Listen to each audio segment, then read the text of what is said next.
આજે તો પાછું ફરવા જવાનું હોય, તાત્કાલિક પ્લાન બની ગયો છે. તો કેમ છો ફેમિલી? તો સવારમાં મોંઘું કેટીએમ લઈને નીકળી જતો વાડી બાજુ. આ વર્ષે આપણે માંડવી આવી હતી, માંડવીમાં આવી ગઈ છે ઈવેળ, તો આ વાડીથી પપ લઈને હું નીકળી જતો બીજી વાડી બાજુ. આ વખતે તો 6 વીઘામાં માંડવી વાવી છે. વાડીએ તો આવી જશે, મોડું કર્યા વગર દવા છાંટવા મળવી. કોને કોને મારી જેમ વાડીએ દવા છાંટવા જવું પડે છે મને કોમેન્ટ કરજો જરાક. સમય સંજોગે દવાનો પગ ખંભે ચડાવી લેવો પડે, નકર માંડવીમાં ઈવળ આવી જાય. દવાનો પગ ખંભે ચડાવીને બાગડતા ઈવળનો ખાત્મો કરવા મળ્યા છે. હવે તો 1 પપ 2 પપ 3 પપ 4 પપ ને 5 પપ છાંટી દીધા. અડધા ખેતરમાં તો દવા છટાઈ ગઈ, થોડાકમાં બાકી છે. એ પેલા થોડોક પોરો ખાઈ લેવી, પાણી બને પી લેવી. કેટલા દવાના પપ છટાઈ દીધી, કુંડીમાં પાણી જ ખૂટી રહ્યું, પછી ભરી વેળ્યું એમાં.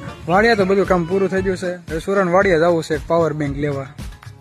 સુરન વાડી આવી ગયો, પાવર બેંક લઈ લીધું. હવે નીકળે તેવી પાછા ઘર બાજુ. સાંજ પડી ગયો, તાત્કાલિક પ્લાન થઈ ગયો તો ગુજરાતના સ્વર્ગ એટલે કે જુનાગઢ જવાનો. જયભાઈ વાટે ઉભો તો એટલે કલ્પેશભાઈ મળી ગયા. 2 ઘડી એમને હારે ઉભો રહી ગયો. ખાલી હું ને જયભાઈ નહીં, પણ આખી વાનર સેના જવાની છે. એ કાલના વિડીયોમાં જોઈશું.